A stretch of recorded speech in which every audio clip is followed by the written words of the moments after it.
Pulp MX Network production.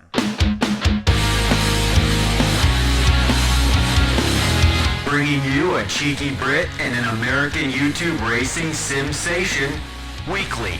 It's the LVK More Than Moto podcast with your hosts, Phillips and Kellen Brauer. Welcome back, everybody, to the Leatt LVK More Than Moto podcast. I am Kellen Brauer, joined by Phillips, and it is over. The 2025 Monster Energy AMA Supercross Championship has concluded for this season. We have a 250 East Championship fight that we will for sure dive into a little bit today, and we have a 450 Championship fight that wrapped up in sort of interesting fashion. So some fun stuff to talk about from Salt Lake City. I did not go. Big Lou was there. He was not feeling great coming into the weekend, but he survived. And yes. So how are you, Big Lou? Living a dream, someone's dream, maybe mine. I'm okay. I'm still struggling after a horrific illness last week, but you know, God gives his toughest challenges to his strongest angels. So here I am.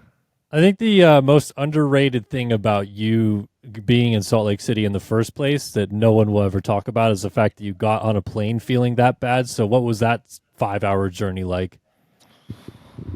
None of it was good. I'm glad I went, but none of it was good. None of it was good. I don't know if I've never missed a race voluntarily, so I don't know if I ever will. I mean, I was fine. I actually wasn't ill when it came time to go to the race, but I was just fucked from a week of illness, you know? Like when you're just lethargic and like you have nothing to give. That was where I was at. But yeah.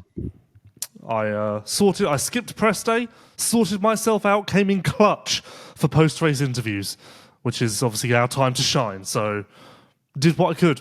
Our time. Oh, you meant our time. I thought you meant you and Chase's time. You know what? Let's leave it open to interpretation. Let's leave it. It's one of the beauty of my words, Kellen. I'm such a poet that my words can be interpreted in so many different ways. Yes. Did you listen to the Chase interview? I actually have not yet, but I will. Kellen, buckle up when you do. Well, all I have from you is that he was sullen and it's emotional. Honestly, I was watching it back earlier to find a quote for the YouTube thumbnail. It was I struggled to watch it back. It's a tough watch, and not because it's shit, but just because it's emotional. You could you could somehow take like a snippet of all the Chase interviews you've done this year and just put it in one large video as like the emotional roller coaster of Chase Sexton, and it's just like, hey, we won A1. Hey, we have totally blown things. Hey, we're back. Hey, no, it's just up and down, up and down. It's a very negative way of looking at it, Kellen. Well, I'm just saying, like he's had some ups and downs this year, no question about it. Well, haven't we all, Kellen? You know, life's not easy. Yeah, life's not easy. Life's what you make it. So let's make it right. How was press box action on Saturday? Honestly, I was so dead I can't remember. Oh. Around 4 p.m., I randomly started feeling a lot better, so I can offer you insight from 4 p.m. on. But anything before that, I actually can't remember, which is a sad situation. My main memory from the press box is us just laughing and laughing and laughing at AP's main event removal, I guess you'd call it. That's my main memory. There was a lot of laughs that came from that. Star-studded cast stopped by, as per usual. But no you. So we were down a man. We're down a man. I'm surprised there was no, not laughing, but just, poking at Steve a little bit that they decided to do the pre-race motocross show there, behind the press box, which is a decision.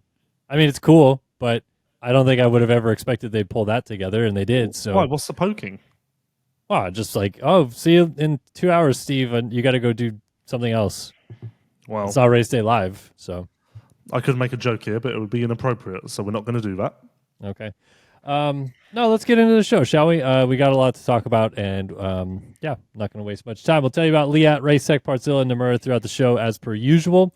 So let's jump into topic number 1. All right, this is it, Big Lou. This is where we get down to the nitty-gritty of this entire season synopsis and what we should take away from it or leave in the past, if you will.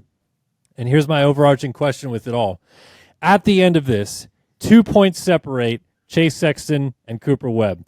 Now, you could say Cooper Webb should probably have finished second in Salt Lake City, so theoretically about 6 points would have been the end result. He managed it and got fourth. No, just quickly, I disagree. I think Malcolm and Justin Cooper were just clearly faster than Coop. I don't think that was Coop laying up. Well, I was just trying to give Coop the benefit of the doubt that he was managing a little bit. But either way, Okay. 6 or 2 points. It's fairly close. Did Cooper Webb win this championship, or did Chase Sexton lose it? Well, I'll tell you who's lost, Kellen, and it's me in this conversation, because what you've done there is just set me up. Because you know what the obvious answer is, Kellen.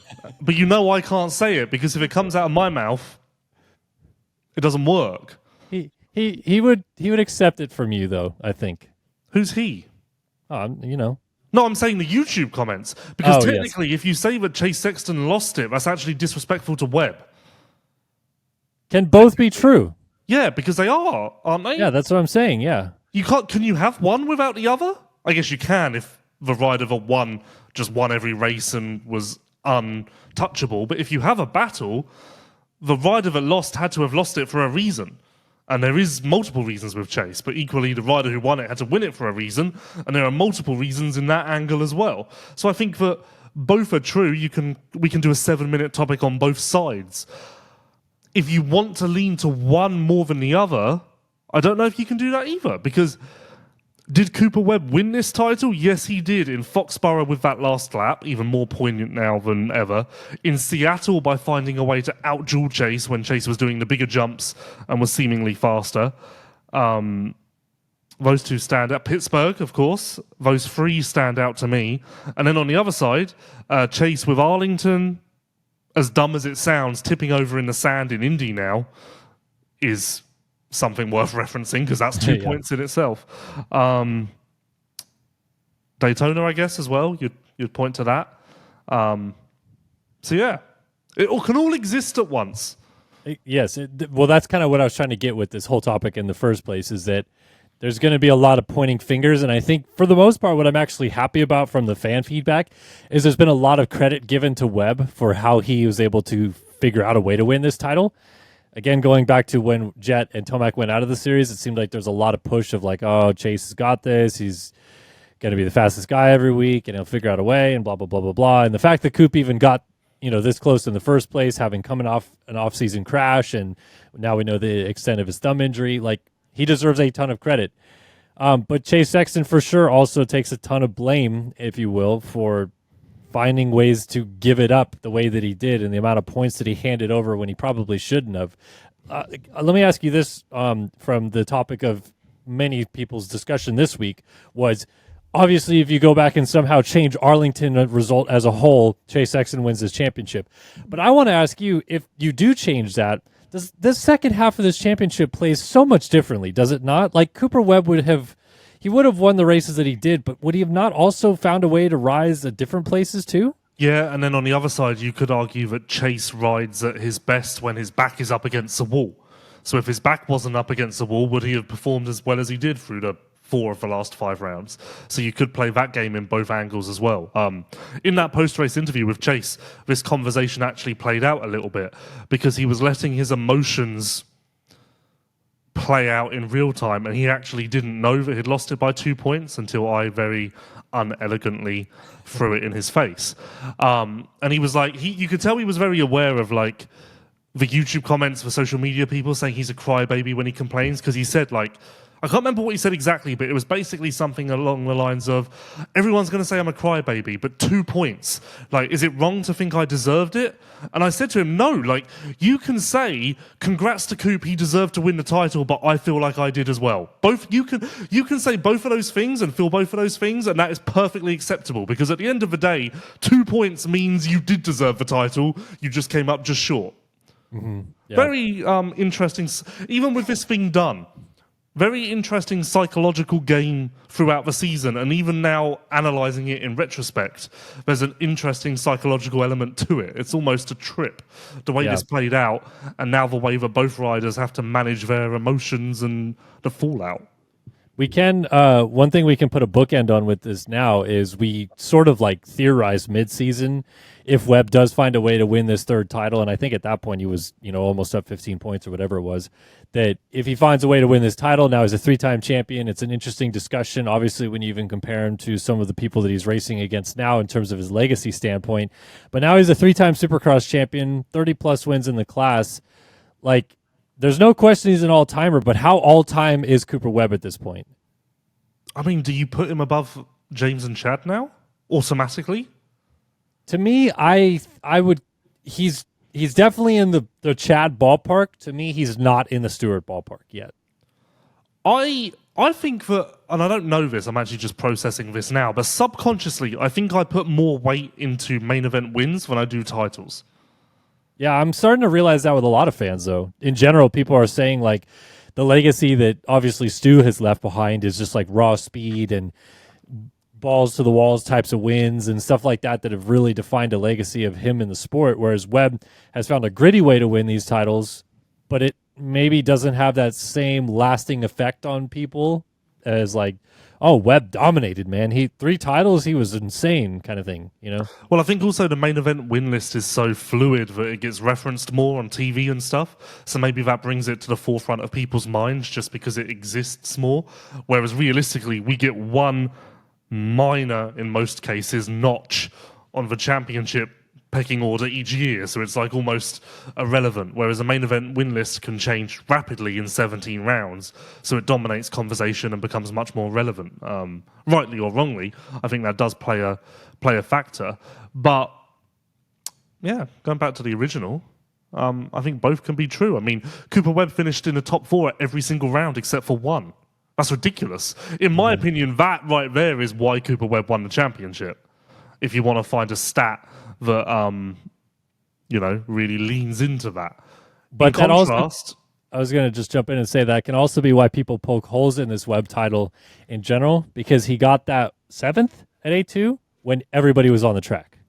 So you can kind of also say like, when everyone was there, that's, it was not like he was a 7th place guy, but he also, had a tougher time getting through everyone. If you funny, isn't it? Like, it really shows how much the championship changes with injuries, because Cooper Webb got, I think it was 8th straight up at Anaheim 2. Now, for Cooper Webb to get 8th in the main event, I think you maybe need 6 crashes.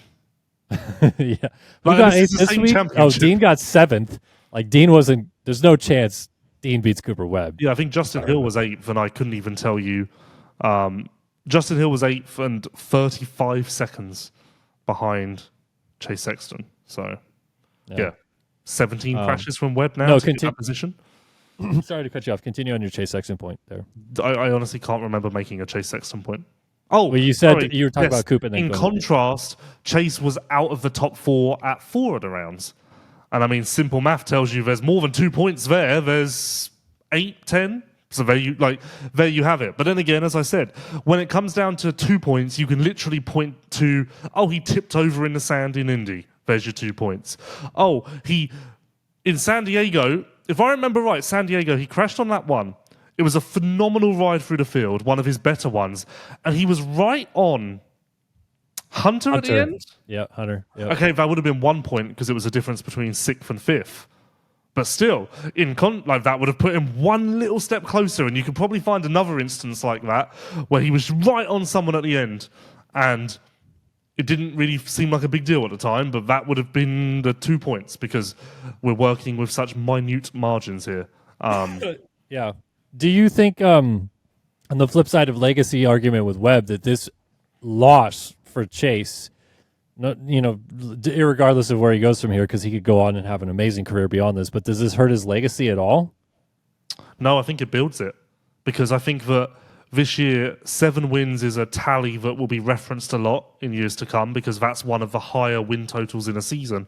And also, we've had some ridiculously dominant wins that will also be referenced for years to come. So going back to the main event conversation versus the title conversation, I think that what Chase did in single main events this year will become referenced and relevant a lot in years to come. Equally, in the same token, what he did in the bad main events will also be referenced and called back upon in years to come as well. So there's two sides to that coin, and both will be equally relevant, I think. Yeah. No, it was a fantastic title fight all the way to the end, no question about it, and certainly provided plenty of fireworks and storylines throughout the year. And genuinely, anytime we have a title fight finished this close, even though at the end it was, a foregone conclusion, if you will, especially once Coop Hole shot the main, it felt that way. It still was all the way down to the very end. It could have flipped. So really cool title fight. And, obviously massive congratulations to Webb, as much as we talk about what Chase has done or not done. Webb, man, what a freaking bulldog that guy is to figure out a way to keep winning these titles. And, I mean, it shows, man, the emotions poured out of him as soon as he won this thing, that it is not easy to be in his position to have to fight and get these things done every single year, and he finds a way to. He's kind of consistently, if you want to give him even more credit, he's kind of consistently been the one staple through the 2020s so far that has been pretty close every single year. Yeah, that's fair. So that's fair. Equally, we talked about a lot about how Webb versus Chase gave us a very interesting, different perspective in comparison to, say, if it was Jet versus Eli. And I think, to the point you just made, that's what we saw after the race as well. Because Webb wore his heart on his sleeve in his outpouring of emotion about winning. And in the same token, more so than I think Jet or Eli would have. And in the same breath, Chase wore his heart on his sleeve with losing more than I think either rider would have again. So again, that was what added to this title fight and why these were two such great characters. Because honestly, and you need to watch this interview, it's very emotional. Do you get teary at films, Kellen? Yeah, sometimes, well, I guess. Fucking buckle up then. You're going to be an emotional wreck. But no, like in this interview, we discussed it. After Pittsburgh, it kind of felt like it was done. And I think we even said, I would presume that in that week, Chase is kind of processing like, well, it's a long shot, but it's over now. Very much not. Yep. Very much not. He said he believed until the checkered flag waved. He said every single lap he was watching and like, this is still on. This is still on. Yeah, he did say that in the press conference, which I have been able to listen to. And he said the same thing where like he didn't, until he looked back and saw Webb take the championship basically by crossing the line, he thought all the way until the very end. You never know. Could happen. Yeah, which is fucking tough to hear, isn't it? Or am I just being an emotional wreck? Like, well, I mean, the guy. Well, because if you're Chase, you've lived the other side of that. You were the one that in 2023 were just trying to win races and hoping something would happen, and it did. And so, in a way, like, not that he was hoping Webb would get hurt, but in a way, he thought, well, I've seen this before. Let's have it happen again, maybe. I wonder, you'd never be able to answer this because it's just like a collection of life lived. But if 2023 had never played out in the way that it had, I wonder if Chase would have believed as much as he did in Salt Lake City, Maybe. Like, without that case study of anything can happen, maybe he doesn't believe that anything can happen as much as maybe he did, I will say that if 2023 doesn't play out the way it doesn't, and there's people that feel this way anyway, but I think that there would be a lot more questions being asked about Chase not being able to deliver. There already is, I get it, but like if 2023 happens, Tomac wins the title, Chase falls, at that point in time he was 16 back, he was probably going to win that race. Let's say he falls 10 short. Then he battles Eli outdoors. Well, that was 22, but battles him outdoors. And then again, this thing with Webb, like just not being able to get across the finish line, I think there'd be a lot of questions asked, but I think that he's got titles to kind of stop that. You know what I mean? Yeah, like, and obviously outdoors as well. Right, but that's what I mean. Like the fact that he has hardware proves that that's not the total truth. I was also surprised Webb made so many references to like this could be the last shot. You never know. Like he genuinely seemed to believe that like this probably wouldn't happen again, which surprises me because if you look at how 2026 could shape up, potentially Eli and Chase on new teams, Jet coming back from an injury, still working through some of the bugs with a 2025 Honda that he didn't, or 2026 at that point, that he didn't manage to approach this year because of the injury.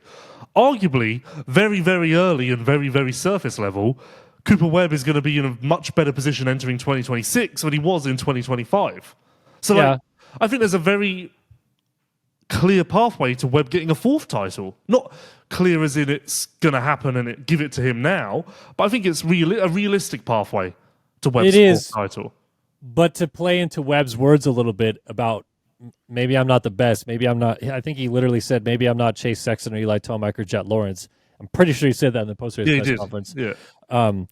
But when you have all those guys on the track, it's a lot more difficult to pass them all.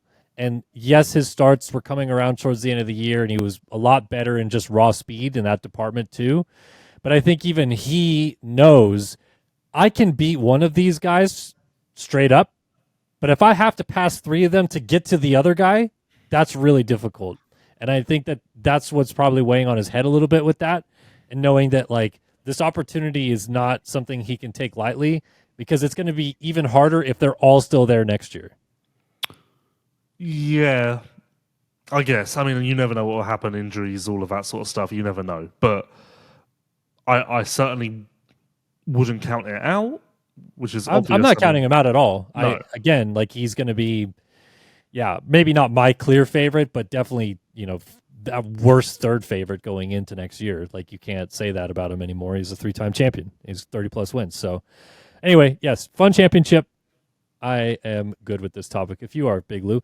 Let's talk about Leatt, shall we? And Kyle Chisholm sending off his farewell tour to Supercross wearing Leatt gear as he has all season long. How was the opening ceremony tribute for Chiz? Bizarrely, his opening ceremonies video had an obscene amount of like direct Leatt coverage to the point where it almost felt like a Leatt opening ceremonies video. Did it really? Like at one point there was just a close-up of a Leatt logo on his chest. And it could have been anyone. And it was like, oh, we're Leatt. So yeah, that's great. But not as great as we have a breakthrough. Are you getting closer to Dr. Chris? We are significantly closer. Let's say that since last week I've taken 7 steps forward. Okay. Let's say that I don't have an address, but I have someone who's going to get me an address. Just don't touch him. I won't. Okay. But I do not, although I do not have the address in my hand, I have someone who will get me the address. That's the best way to put it. So we have a lead. We may find this man. This is going to be fantastic. This is going to be the culmination of LVK in a nutshell. It's going to be finding Dr. Chris. You're going to be out. It's going to be LVC, LVD, Lewis versus Doc. Doc. Yep. And it's going to be. It's not LVL like Lewis versus Leatt or anything like that. Yep. No, Doc. Okay, great. LP versus DC. Doc Chris. Okay, fantastic. Hey, and Leatt Protection is in our brand DNA. It started 20 years ago with the groundbreaking Leatt neck brace and continues today with an extensive product offering of protective gear and riding apparel. But what Leatt really stands for is inspiring confidence and ensuring safety with every ride. And you too can find Dr. Chris if you try hard enough. All right, let's get into my second topic of the show here, Big Lou. A lot of people are still talking about the RJ pass and Juju team tactics and stuff like that. So I just want to very surface level glance off of it because I'm not on the racetrack. I don't feel like I should have much of an opinion about that. But I'll just ask you, do you have any problems with either of those situations? Like, did either of those like have you standing up ready to throw something out of the press box? I'm very much on the opposite side to most people with the Juju thing. I don't think the Juju thing was as like outrageous as a lot of people do, and I don't know why I feel that way. Like, there's been a lot of talk about him slowing up and stuff, but I don't feel like maybe I need to really analyze it closer. But I think he got tired. I think he got tired. Maybe, but it's not like he was rolling jumps to let them catch up, you know? Yeah. He told me after the race that Seth pissed him off. He hit him really hard in the first corner, so that's why he saw red. And the mannerism in which that was in reply to an obvious question about the aggression and stuff like that. Yeah. But it was an immediate reply, you know? Like, the mannerisms in which that was delivered made me go, oh, that seems like a very genuine, like, doesn't seem like something that's thought out. It seems like a instant reaction. So I don't know. But then again, should Juju have just let them all go? Yes. But then equally, I don't really agree with what AP did because I thought that was ridiculous. So I don't want Juju to do that either. So I don't know where the happy medium is because also, if you want to really analyze everything that Juju did, when he sat behind Tom for 2 laps, he was all over him. Yeah, so, like, it was. in that case, you could say, like, maybe just back off a little bit there as well. Like, why are you putting so much heat on him? So, I don't know if Juju was just feeling it and kind of out to achieve something personally, and then as a result, filtered into this title fight. I could maybe believe that. Of course, last week he told a lot of us that he was in a desperate need of aggression and needed to fight more and lay it all on the line for every position and not be a pushover. So I don't know if that line of thinking led to what we saw in Salt Lake City. Like, he was so wrapped up in proving this point that he can be him, that he accidentally entered an arena that he really probably shouldn't have been in. I don't know. But I certainly am not on the train of fuck Juju, which is what everyone seems to be on at the moment. Yeah, I mean, to me, I look at the Juju thing as like that's just someone who's never been in that position before, trying to do his best to like kind of help, but also race and not knowing the difference a little bit. Because we saw in 2017 at Vegas, if anybody got even within like smelling distance of Ryan Dungey, people were getting punted off the track and stuff. So, whatever, we've seen this before. I wasn't that like, oh my God, Juju took him out or whatever. As an aggressive pass, he wanted to get second place back. Is it stupid to have team tactics involved? Yeah, but it's kind of how motorsports work, people. Like, we've seen this for decades in all facets of motorsports. I want to talk about the RJ thing real quick, though, because the weird thing about this to me is that it's teetering the line of what's acceptable to do to force a championship, if you will, because that's what RJ was basically doing. He was trying to put Hammaker down to make it so that Hammaker not being in a position to win the title would happen. Like, he would take him out of contention, if you will. Yeah. And we've seen this attempt before. Now, people immediately compared it to Osborne versus Savachi, which to me is not even the same thing at all, because that was a straight up pass for the championship. Like, and And that's the just last Osborne. lap. So and the last lap. lap. Do or die. Yeah. This is not RJ straight up passing Hammaker for the championship. This was him purposely trying to put him down to force the championship into his favor. And the one thing that this brought my mind back to, and even thinking of it from fan reaction point of view, was when Chad tried to take James out, quote unquote, if you want to say that, at Vegas in 2009, when he could have won the title if James had gone down and someone passed him. Didn't happen. He tried. James went off the track. Chad got second. James got third. James won the title. And to me, that was like kind of the same situation here. This so happens that RJ took them both down. But I remember back then people being like, Chad Reed is the dirtiest rider ever. That's BS and yada, yada, yada. But I also totally get the flip side of this, which is like, it's a lot of money and we cheer these guys on for taking people out in LCQs and stuff like that. So I don't understand how there's two totally different flips of the coin here. My main issue with it is purely on RJ from a strategy point of view. Why that early? Why that corner? Why not wait? That's like, my issue isn't so much with like, how dare you do that to Seth, and that's ethically incorrect. It's more just from like, as a racer yourself and looking at how much faster you were in that moment, why did you feel the need to do it then? You could have waited a couple of turns, waited a lap. You could have waited for a better opportunity. That's where I take issue with it. And it's purely from a criticism of RJ of being like, you can be better than that. Like, you could have won this. You kind of made a dumb decision for the timing and the moment to do it.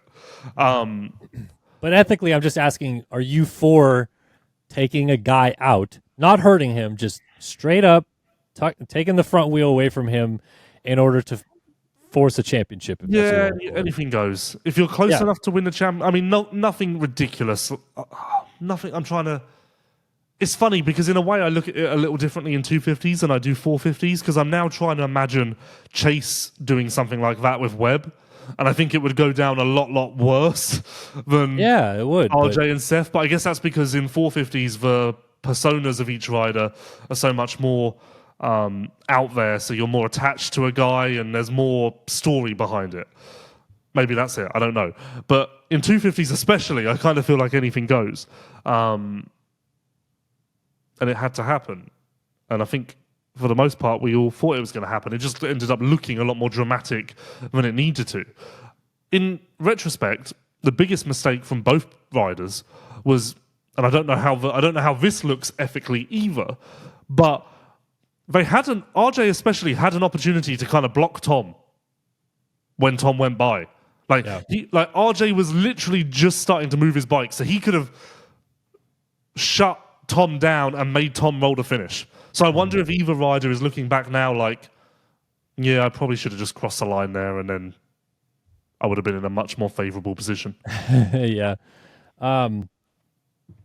Another thing with this, though, that I really haven't heard people talk about, and I really don't want to keep talking about this block pass. I had a different topic in mind about this anyway, but just continue on with this for a second, is if RJ takes out Seth, it's still not a guarantee he wins the championship. No, they needed someone they needed someone between them. No, they needed some tie. No, because he was still 3 back of Vial. And I'm Wait, just what? based on Before going in. Well, here's what I'm saying. If he takes out Seth, Yes. he gets second place. Yes. Juju moves to third, Yep. which is a 2-point swing, and then another 2-point swing back of that is Tom. Yep. Right? So for a minute, RJ would be in the championship lead until, lo and behold, the magical mystery of Julian Beaumer, who is clearly best friends with Tom Vial, suddenly maybe just slows down and lets Tom get third, right? Like, Yeah, true. that also could happen. So, like, but then there's also a lot of other reasons shit this can wouldn't have happen. worked. So, of course. Whoever was behind Tom could have caught him. Seth could have caught Tom back up past him. All of that comes into play. So it's kind of impossible to play that game. But RJ, the odds were stacked against RJ no matter what way you spin it. That is true. Yes. Which is crazy to think, considering he came in 3 points down. He came in 3 points down, and we're sat here going, yeah, it was really unlikely. And then Deegan walking away with the win makes this whole thing. Yeah, we thought they could win the race, and they did not. So yeah, that's true. But it's funny because we're talking about RJ like this. That makes Chase coming in 9 points down even more like, oh yeah, that really was a long shot. I guess, yeah. Which is crazy because I don't know. I don't know. Weird about our sport that it can be that close going into the final round, but actually kind of irrelevant. Makes me wonder if we need a bit of a change up somewhere. Okay, this is totally stepping on the topic I did have. Is it okay if I just throw all my other topics out and we do actually? This third topic is basically what I had in mind, or do you want to just move on? Just do whatever you want. It's your show. Okay, so my third topic, and before I do that, I want to say a big thanks, of course, to Race Tech Suspension, wearing their hat, and they are a big part of this show here, so thanks so much for the support. For 40 years, Race Tech has been supplying the motorcycle industry with high-quality suspension components made right here in the USA. For modern and vintage, Race Tech is your go-to source for suspension performance, and man, they just help out a ton of people, a ton of privateers as well, who got a lot of love towards the end of the championship. And actually, Trevor Collip, I believe, ran a full Race Tech helmet this weekend. I don't think I've ever seen that, but it was actually a pretty sick helmet. So shout out to Trevor Collip. Okay, so my third topic here is basically I wanted to break down what happens here for all of these main characters in this 250 title. Because Deegan winning this championship in the first place has pretty much set in motion the idea that we've thought about for a long time, which is he's either going to defend West next year, race East, and then move up 450 outdoors in 26. Vial is now forced up to a 450. This probably sets in the KTM contract, I would assume. And then obviously there's a whole lot of, RJ's going to Husqvarna 450 outdoors by the sounds of it. He's not going to skip outdoors. He's good to go, so that's fine. And then what happens with Hammaker from here? Is Hammaker suddenly back next year and right in the thick of this title fight, or was this an opportunity, massive opportunity lost for him? So I kind of want to break all this down. Where do you want to start? Your topic. You need to start. Okay, so let's just talk about Deegan because he won the race. Deegan now, in my opinion, 450 outdoors in 26. Yes or no? Yeah, that's a done deal. That's confirmed. That's a done deal. So, does he race West or East next year? Honestly, and I keep meaning to ask people that and I forget. I think there is a high chance, not a high chance, I think there is a chance that Deegan just goes 450 Supercross next year. Okay, but we've talked about this before on this show. Is that not a mistake? No, Tom's doing it. But he has to. Yeah, no, but if Tom has to do it, then Deegan's much more ready than Tom. Of course, Deegan is much more ready, but we talked about this with Sexton. We talked about it with who else did this recently? Jet. These guys going from a 250 indoors and then being able to spend an entire season learning a 450 outdoors, everything it does, how to balance it, how to ride it, etc., and then a full off season of Supercross prep on the heels of a 450 outdoor season to be ready to go against all the competition. They haven't. It's not like they're fresh faced racing these guys for the first time in their life. They've already had 20 or 22 motos behind them. Yeah, fair. And I think that's why they probably will do the 2026 outdoors plan. But I just think that realistically, Deegan is the favourite to win outdoors this year. He's the favourite to win SMX. He's the favourite to win Supercross next year. Like, at this point, you're just stacking titles. Like, I'm at the point with Deegan now where I'm like, what else is there to learn? No, I agree. I believe too that if he went to a 450 in 26, that he would be good. I don't think it's going to be a massive struggle for him, but I also foresee them being like, well, we've seen this in the past, and we just don't want to blow the opportunity. Yeah, and he's very vocal about having a lot more to learn in Supercross, so I think that he also would be a little bit more hesitant than people maybe presume, even though he's very much I am Hayden, hear me roar. I think that behind closed doors, he would be a little bit like, no, I don't know if I'm ready for that. Right. I think I've got more to learn. But Hayden is the favourite, no matter what coast he lines up on next year, and no matter who's racing. Agreed. I'm there with you too. Okay, let's talk about Tom. Now he's a two-time 250 Supercross champion. He's forced to move to the 450 class by rule. You can only win 2 in 3 years. If he did not win this year, he could have gone back one more year next year, but he's up. So for sure back at KTM in 26, unless we're missing something. Then, well, not for sure. There's no contract. No, but I'm saying this is going to happen, right? Yeah, it's going to happen. That's what I mean. So, yeah. 1-year deal, 2-year deal? What do you think KTM does here? I think they'll give him a 2-year deal. Okay, 2-year deal. Tom is KTM. KTM is Tom. How does it go? He's some sort of variation of AP to Ferrandis. Okay, but like AP borderline winning occasionally, top type 5 level? guy. Okay, down to Ferrandis, so like a 10th place guy. Like he's in there somewhere. Maybe. The best thing that Tom has going for him is that everyone is going to shit on him so much and expectations will be so ridiculously low that if he does anything remotely positive, everyone's going to talk about him like he's the greatest thing ever. Because no one will expect him to do jack shit. So if he gets second in a heat race, if he gets 7th in a main event, everyone's going to be like, well, would you look at that? Whereas Deegan, in contrast, if he gets 7th in a main event, everyone would go, oh, God, did you see that? That's not ideal. So that's what Tom has going for him. But it's going to be a learning process. It is. And to be honest, what I immediately thought about with this is that Ferrandis is also a 2-time 250 Supercross champion and has one 450 podium? Does he? Yes. Hold on, I've got it here. Maybe not. He definitely has one. I just don't know if it's more than that. No, he has 2. 2. Okay, so 2 450 podiums. I've just noticed. Ferrandis got on a podium in his second ever 450 Supercross. So imagine if you get on a podium in your second ever 450 Supercross. That's pretty much a telltale sign that you are off to the races. Well, imagine in that moment you're like, yeah, actually, there's only one more coming. That concussion he had at Houston is really set the dial back on his career. Yeah, but that was 2020. That was 2 years later. 2 years? Yeah, that was 2023. I thought he debuted in 22. No, 21. He did? Oh, so he podiumed the Houston triple header? Houston 2. Houston 2. It was him and Brayton on the podium. Dude, I don't remember this at all. Okay, interesting. No, you're right. But to me, again, I just look at Vial as probably the same area, maybe less so the high end of the start that Ferrandis had, but at least for the first 2 years, it's going to be a learning process, as you say. And if he gets on the podium next year, that should be let's do backflips. Oh, I think if he gets a top 5, everyone will do backflips. 6 to 12. 6 to 12 is a reasonable place to see Tom Vial. Okay, 6 to 12, reasonable place. Do you think this affects KTM's plans at all? No, because I got told a while ago that if Tom has to go up, they would run 3 450s and Juju. Yeah, but Tom's also going to... command at least a little bit of money. He's not going to get paid $250 2-year deal or something like that.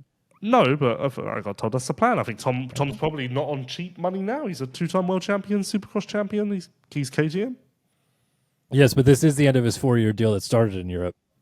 So, but either way, KTM are not going to be like, well, we got Tom and AP now, so we don't need Chase.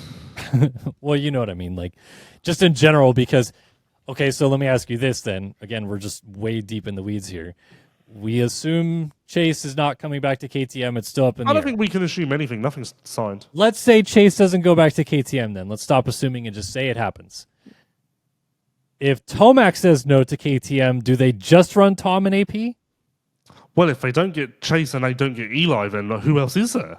Malcolm? That's what I'm asking. Marsha? So you're saying they're going to run a 3-rider team with Tom, but it seems pretty dependent on them getting one superstar but the or point not. is, even if they move Tom to 450s, they are still pursuing Chase. Yes. But That's they're the also, if they don't get those super marquee guys, they might just end up with 2 guys. Yeah, because there is no other option. At that point, you're already... At that point, if you don't get Chase and then you don't get Eli, at that point, the third rider you're adding is adding no value.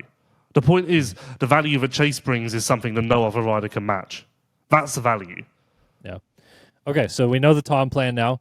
Let's talk RJ. 450 Husky Outdoors incoming, and a locked-in deal for 26, also on a Rockstar Husqvarna, I would assume, unless they do another massive reshuffle. But he's at least under the KTM group next year on a 450.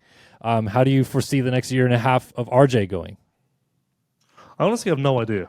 And I think it's interesting because I think a lot of people have kind of forgotten that RJ's moving up. Like, when you think about it, there's a lot of hype about 2026 already because it seems like we are going to have at least some team changes. And then we've got Tom, we've got RJ moving up. Like, 2026 is going to be a barn burner. I think RJ will be... How about this for a prediction? RJ is going to be so much better than Tom, but Tom will beat RJ in the championship. RJ will have more trophies. RJ will have more success. RJ will be talked about more. He will be looked upon more favorably, but Tom will beat him in the championship. Okay, we have seen RJ indoors a little bit, obviously, on a 450 already, so we kind of have a little bit of a litmus test there. It's similar to what J. Coop did a few years ago, like a handful of races and then eventually moved up. So I feel like that's going to be the same thing, around the same area as Tom, but maybe a little bit more upside in Supercross. I'm very curious this outdoor season, if he's fully invested and he's not going to take time off for the wrists or anything like that. Is he a top 5 guy on a 450 outdoors? Well, really? No, I say top 5, but the top 5 in my mind is on lock with Chase, Jet, Eli, Prado, and Hunter. So, Well, you didn't even say J. Coop, and J. Coop's also banging outdoors. So yeah, and then have J. Coop and RJ in 6 and 7. okay, AP just chop Yeah, liver. he's an 8. Okay. No, I'm very curious to see what happens outdoors with RJ because I feel like it sets himself up either really good or really bad for his first full season on a 450 indoors. And then lastly, to wrap this topic up, Seth Hammaker loses his title. Is this a golden opportunity missed, or is this only the start of the ascension back to the Hammaker that we should know and love, basically? It should be only the start, because if he somehow goes backwards next year, then all shine will be lost, and this will just be looked upon as a weird season where, for some reason, it all clicked. Okay. But he should, on paper, there's no reason why this shouldn't continue, because it's been a trend this year. It hasn't been a flash in the pan, so that's good. Did the way that this finale went down, specifically with how good Deegan rode, change your opinion at all of Hammaker being like pretty much one of the fastest guys on either coast? No, but I will say that since Salt Lake City, there's been a lot of talk about this was Hammaker's title, but RJ was clearly going faster when this incident happened. So it's not like Hammaker was just handling the guys. Yeah. But I feel like that's almost the narrative. But like RJ came from a way back to catch Seth. Now again, enter the conversation about Juju. So there's a lot of toing and froing with this. It's almost impossible to reach a unanimous decision. But RJ, plain and simple in my mind, RJ was going a lot faster than Seth at that point in the race. Yeah, but I also attribute that, at least in my opinion, to Seth kind of like freaking out a little bit in his situation. Like, he's getting sort of taken out by Juju. He's passing Vial to win the title, but Juju's also banging bars with him, and then suddenly Juju's going slow, and he's catching him. He's got to try to pass him, and then suddenly RJ's there. So I think that like a normal race, I would not see this exact thing happen where RJ catches him from 7 spots back and another 5 seconds beyond that or whatever. So Yeah, fair. That's fair. okay.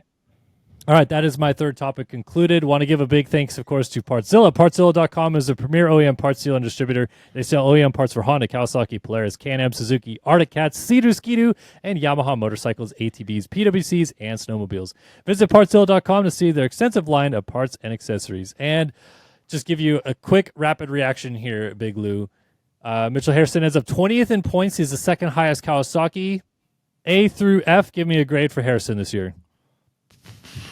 Once again, I struggle with Mitchell Harrison because I still remember the Mitchell Harrison that was amazing. This is not very rapid fire. I just struggle with Mitchell Harrison because do you judge him based on the fact that he's now just trying to make something happen, or do you judge him based on the fact that he was a podium guy? I give him a B. I was going to give him a B+, but I give him a C because I believe in him that he can be a lot better than this. Okay, Cade Clayson, 32nd in points. Well, 32nd is terrible, but obviously we have the context of injury. Because of what he did when he came back, I'll give that a B+. I'll give it a C+. He could have been better earlier. I'm trying to build a bridge. Jack Chambers, 15th in 250 East. It's hard as well because I think a lot of Chambers, and it was up and down.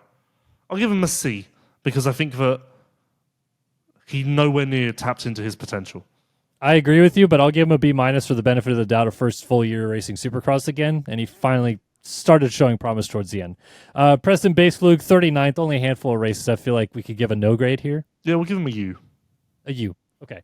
And then Hunter Yoder ended up 9th in 250 West. B-, C+, B-, C+. I'm right there with you too, because I feel like we were so close to this being a breakout season for Yoder, and it somehow didn't happen. Yeah. Honestly, looking at it like that, with Yoder, Chambers, and Harrison, the P in PRMX should stand for potential. Because they can all kind of break through. But just Potential Racers MX. Maybe don't. I don't know. Okay, so I know you could say Mark Finnis too, but I feel like this is like also an incomplete U. Did you use here? Team grade for PRMX, 6 riders this year? B. I'll give him B+. I think they did well for a little team that could. I think the team has taken a significant step forward and proven itself to be some sort of valuable catapult for riders who want to reach another level. Okay. Well, I can't wait for Cade Clayson to text us and tell us we're wrong about all these grades. So fantastic stuff. Thanks for PRMX and Partzilla backing the program all season long. All right, second half of the show, Lou. I know we're deep here, but I just want you to have your day in the sun. So what do you got for me this week? Well, yeah, Kellen, you obviously love the spotlight, so we're 47 minutes in, so I don't really know what I'm going to do here because I don't really have any time at all. So come on, it's the season-ending show. We can go long a little bit. Kellen, it is 11:30 at night. What do you want from me? So what we'll do first, I'm going to pivot here. I asked for questions earlier, so we'll just run through some of those and see where we get. And then I'll do my proper topics if we have time. Brando, BMMA, said, which PCK, which stands for Pro Circuit Kawasaki? Took me a long time to figure that out. Never seen it written like that. No, I saw that question too. Took me a long time. Which PCK rider is most likely to break the curse? The chef, Seth, maybe have to wait out till Adams. I think waiting out till Adams is a bit much because I don't even know if Adams will really be the one to break the curse, let alone the time disadvantage. It's still Kitchen. I think despite what Hammaker did this year, I think Kitchen is still the top rider on that team and the most likely to win a championship indoors or out.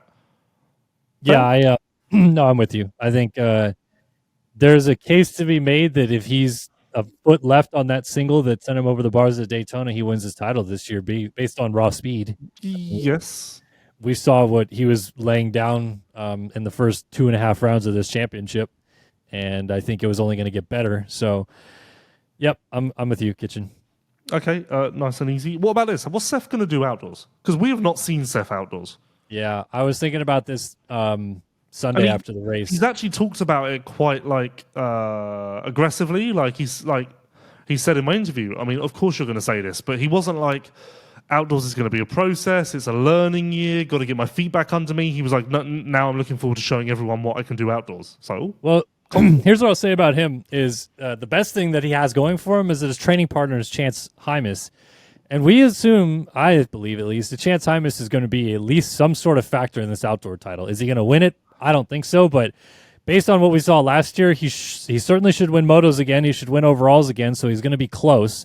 And if you're Hammaker down there training at the dog pound with him every single day, and you go do a 30 with him, and you're like, oh, look at me. I'm only 2 seconds back after 30. I should be right there too. You know what I mean? Like, I think that that's a good litmus test for him, and maybe why he's confident about it. Yeah, a lot of Hymas flying at the test track talk at the moment. L. Frazis said, if you could rewrite one 250 and one 450 moment from the season, what would you choose? You can go first. If I could rewrite one 250 moment, I would probably say, I mean, it maybe changes after the Davies crash this weekend, but eliminate Levi's crash or Max's, either one. Just, give them a full shake at this championship and see how it goes. Yeah, we need some justice for Max. I feel like a lot of people are forgetting that situation. 250-wise, nothing really stands out because I don't think there was a season-defining moment, really. Because it was also chaotic. The one moment, rewriting one moment almost does very little to change the situation. So I'll go Max as well, just purely because that was a big opportunity for him. 450-wise, I will go Pittsburgh, purely because then we would have had a winner-takes-all finale, and whatever way it shakes out, that would have been really exciting. So, like, Chase wins Pittsburgh is what you're saying? Yeah. Yeah. Just purely for, and everyone's going to go, oh, you've given the title to Chase. No, just for the excitement of driving to the stadium on Saturday morning thinking, holy fuck, this is going to be an absolute brawl. Yeah. For me, 450 is like, it's obviously personal bias, but I wish I could erase Jerry's crash off the board for sure. Yeah, I probably should have gone for that. Well, I'm just, that's just something I wish I could do. But from a championship standpoint, part of me wants to say I wish I could have Tomac this whole season because, like, to me, Jet tearing his ACL sucks, but he's so young that we're going to have so much more time with him that it's like, okay, he's bound to have a big injury at some point. Maybe get this one off the board now. I wish Eli made it the full season and didn't break his leg, but also I don't know that we would have this chaos if we did. I feel like if Eli makes it the whole season, has a real go at a championship, maybe wins it, maybe doesn't, whatever you will, does he still have this itch to come back for 2 more years maybe?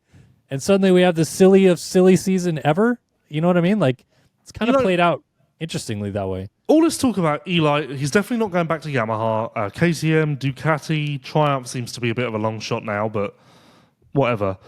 No one's really entertaining the possibility that maybe he tries all these bikes, maybe he assesses every situation and goes, none of this is really interesting to me, I'm done. I mean, I don't think that happens, but I think that has to be on the board somewhere. I do agree with you that it's on the board, but I also feel like Eli's the type of guy that if it's out there already that this is a challenge he wishes to take on, he's going to like be gung-ho to do it. You know what I mean? Like, I don't feel like he's the type of person that teases his toes into the water and goes, I'm good. Okay, we'll back out of that. Like, he jumps all the way in. So. Yeah. Rogers MX93. Big Lou, as a fan of yours, I believe you are a sarcastic person, yes? I mean, you didn't really hire a hitman to find dark after all. So do you get it when people are being sarcastic to you online, or do you prefer professional banter only with fans? What a random question. I don't even know if that's really LVK relevant. I think he's trying to say that, I mean, maybe I'm misreading it, but maybe either he has or other people have come at you with sarcastic comments and then you've fired back with aggression? I don't know, but unfortunately, I'm a very sarcastic person, that's true. Unfortunately, I think people can tell when I'm being sarcastic on Twitter because they can decipher it from my vibe on this podcast. You can kind of tell what's in jest and what's not. But unfortunately, you don't know the fans. So it's hard to figure out if it's sarcasm or not because you've got no data to go off of. Also, there's a lot of arseholes out there that have completely ruined it because they can't take a joke and they post stuff or they tweet stuff that looks sarcastic because it's so heinous, but in fact it is actually deadly serious. So you kind of have to be very careful with the grey area on Twitter, which proves it. But I love sarcasm. Sarcasm's my life. So there's that. Sunny X40 said, what is your midweek schedule like during the race season? And how is it different during SX and MX? Well, I don't think we really need to answer that, do we? A lot of writing, a lot of talking, a lot of traveling. Done. Oh, not during a non-race week. It doesn't no say travel. Oh, I thought it said off week. No, it just says during the season and differences between SX and MX. Yeah. No, here's what I'll say about difference with SX, MX that I'm not excited about, to be honest with you.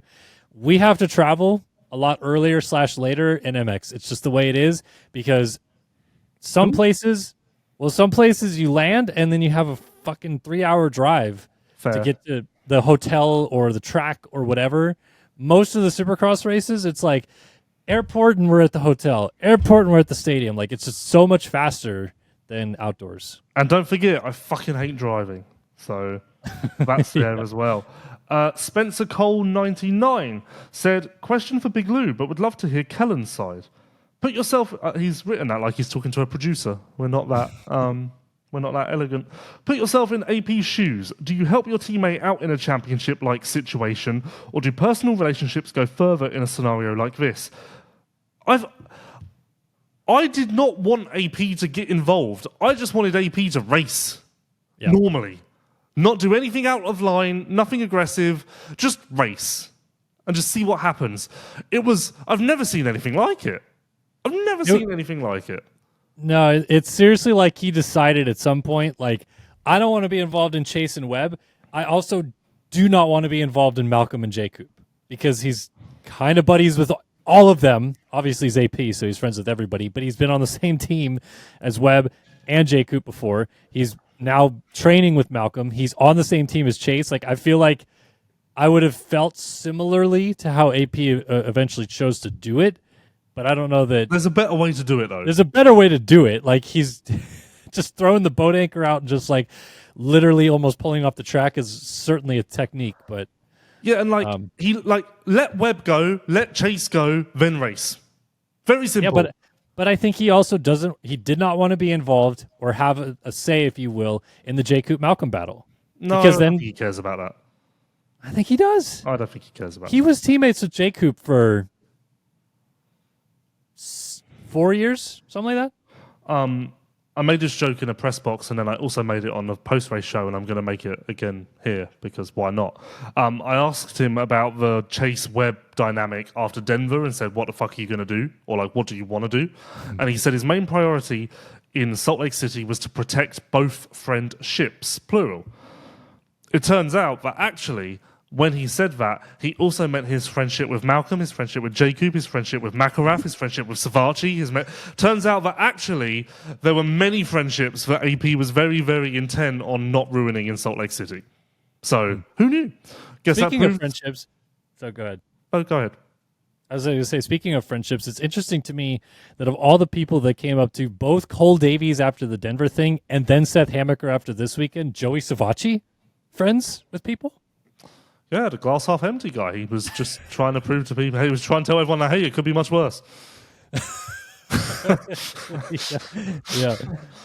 Have you listened to the Racer X review pod yet?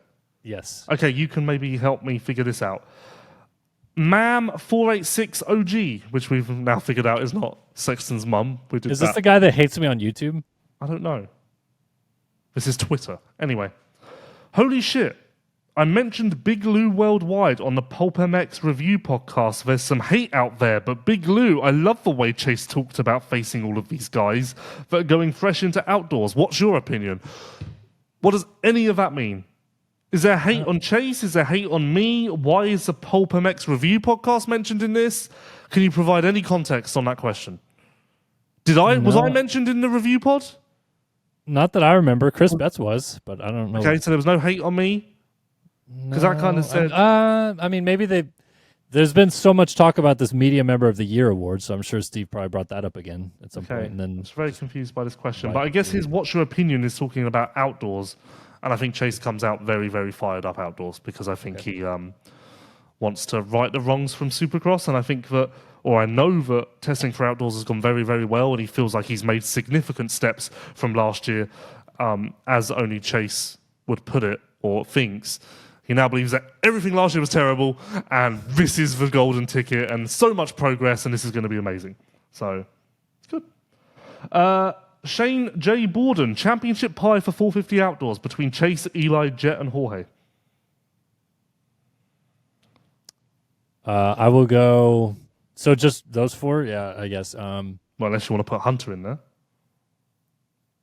I say Chase 30, Jet and Eli 25, and Jorge whatever's left 20. 20.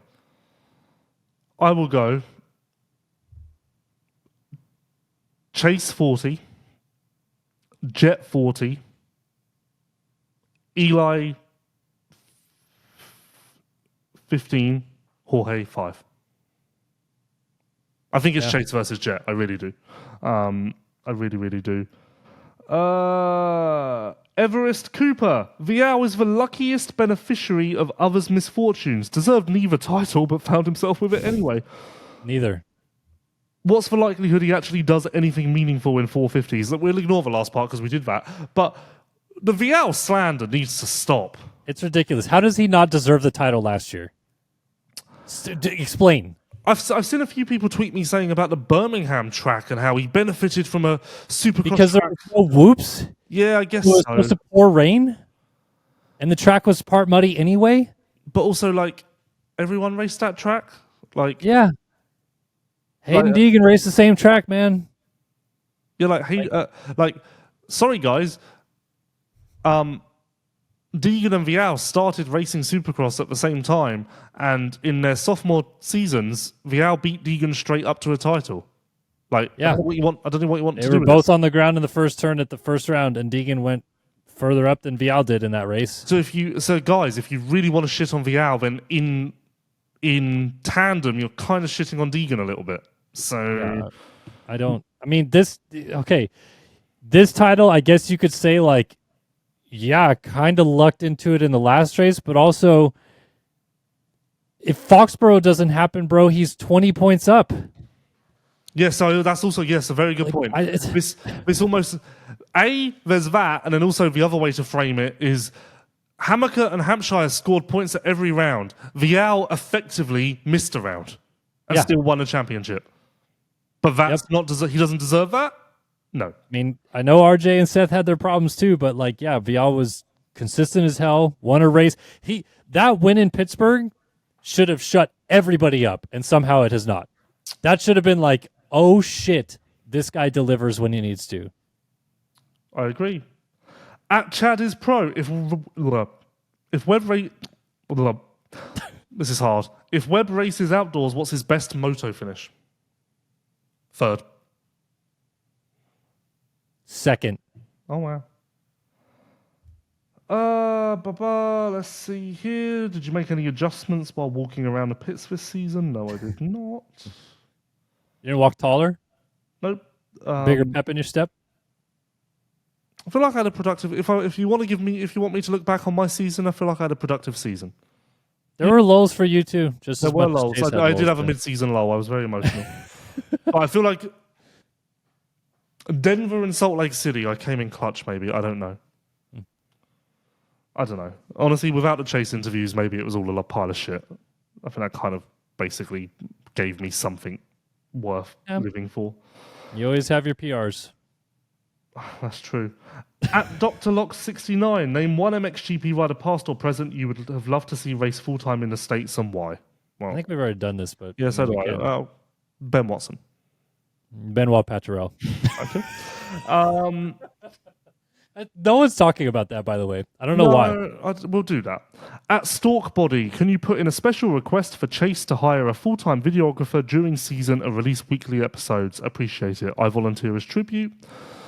Why does Jeff not do them full time? What is he doing? He's very big in the ski and snowboarding world. I know, but like right now, that's not a thing, is it? Oh yeah, he's flat out on shoots and stuff. From That's what what I I see. mean.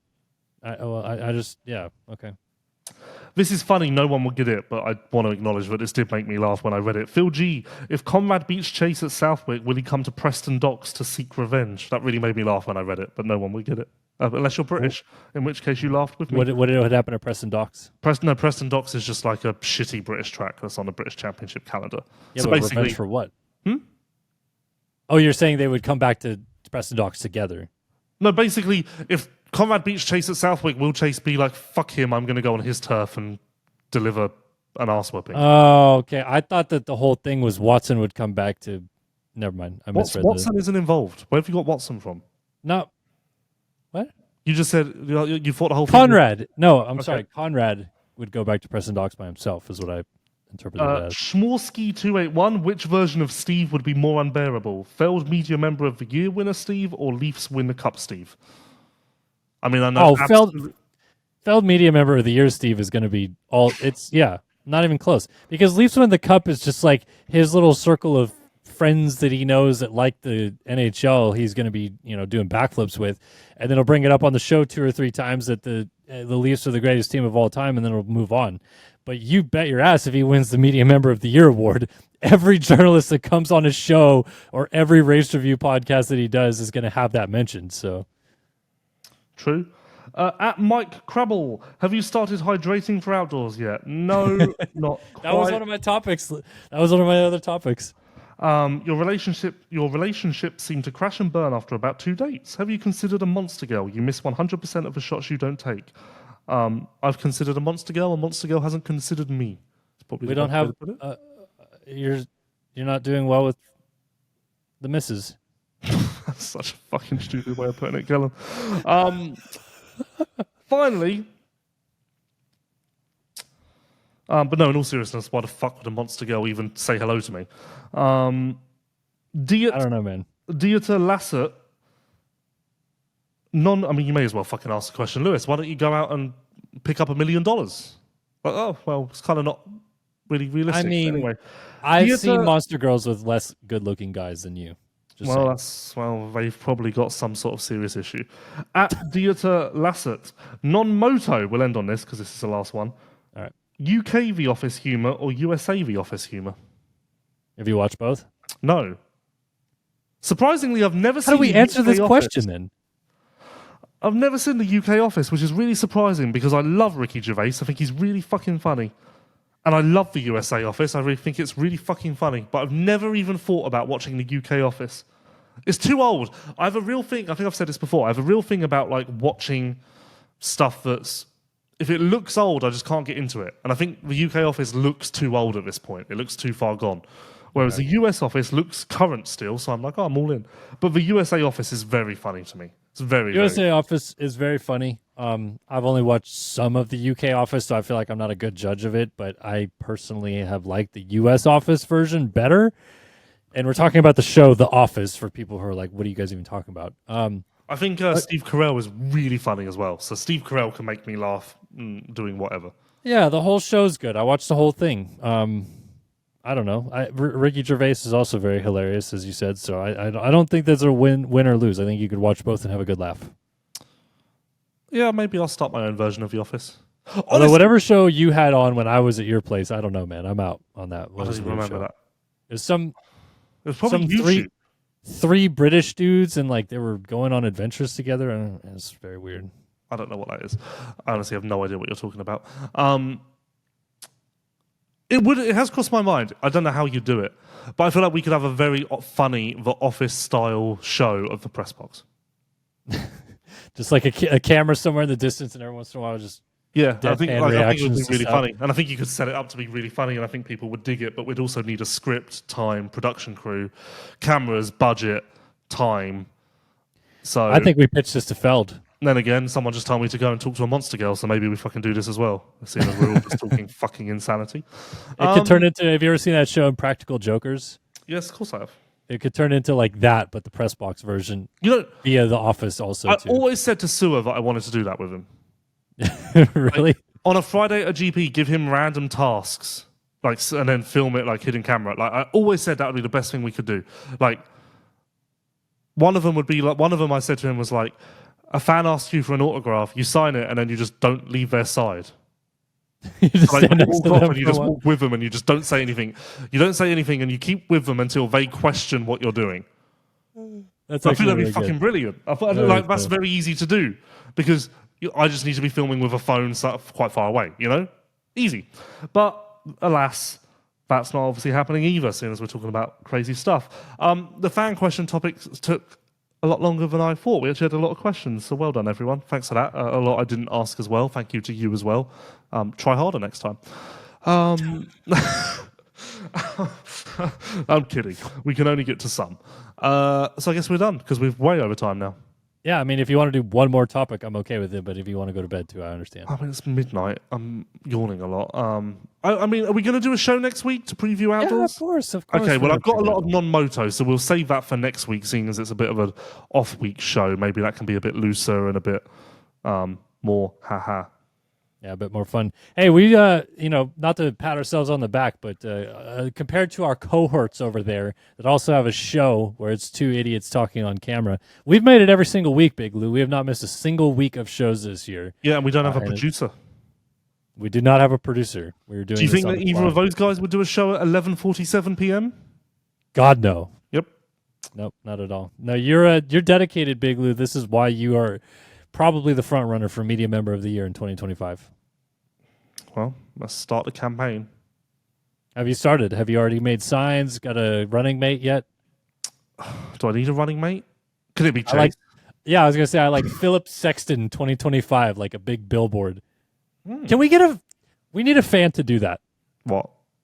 Outdoors, just one national this year, show up with like a political campaign sign that says Phillips Sexton.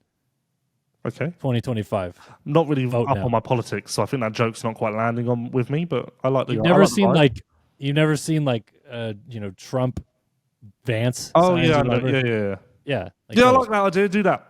Yep. Okay. Thank you. I'm glad you figured that You know out. what? Before I need to start fucking capitalizing on things more. What I should do is I should get a jersey from Chase and then say at the outdoors best sign that is effectively related to the interviews in some way with either a quote or something like that, spoof, anything, gets a jersey. Like that, I need to start, Kellen, classic midnight come to Jesus moment. I need to fucking raise my game. That's an opportunity to really put a bit of a footprint and start to really expand further than just the same old. Really got to just up my game, Kellen. You know what? I agree. I was going to go to bed, but I'm just going to fucking notepad the shit out of some stuff all night. Yeah, are your running shoes nearby? You might be heading to the treadmill and doing this on the treadmill too. Well, that's a sad topic, Kellen, because I was Your gains are going to be fine, bro. You missed a week. because I don't know. Honestly, Yeah, but you lost weight, so you're fine. I don't know what the fuck happened to me last week, but it's now a week on, and I've not got no symptoms. I'm not ill, but fuck me, I am like written off still. Like I've barely got the energy. Like I've just got no energy. Honestly, I don't know if I'll ever go back to the gym again. I don't know how I'm going to find the energy for it. It's the whole thing. You'll get back into a routine. You know what will kick you back into gear is the nice warm weather of outdoors. Honestly, I'm concerned that this fatigue is going to linger into the outdoors because that's not going to help me.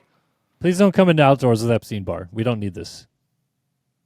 It's a lot. Maybe I should go to bed. Maybe you should go to bed. Hey, before we end the show, I forgot to say thank you to Namura, the leading provider of engine components for motocross, ATV, UTV, and personal watercraft for over 2 decades. Namura has been the preferred choice for premium and dependable engine components for more than 20 years. Whether you're restoring your vintage bike, rebuilding your four-wheeler, or upgrading your new 450 race motor, Namura has you covered. Our extensive line of cast and forged pistons, connecting rods, gasket kits, engine valves, and soon cylinder kits that enhance your engine's performance. Keep an eye out for our new and innovative products in 2025 and beyond, and stay up to date by following us on Instagram at Namura_technologies. And thank you, Namura, for backing the show. Should have got an ad read in sooner, but Big Lou and me were having a lot of fun with fan questions. Thank you to everyone for listening. Absolutely. All right, that is 2025 Supercross wrapped. And we are ready for the great outdoors coming soon. We'll be back next week as a preview show for the 2025 AMA Pro Motocross Championship, where Big Lou will most likely pick Hayden Deegan to win the title. Yep, we're ready for the great outdoors. And you know what? Even if they are the mediocre outdoors, we'll still love them the same because... No, this is going to be sick. Come on. Get the hype train rolling. I imagine I'll get sick at some point from heat stroke, but... This is going to be a great outdoor championship. Can't wait to preview it next week and see you guys all then. Thanks for tuning in. Bye-bye.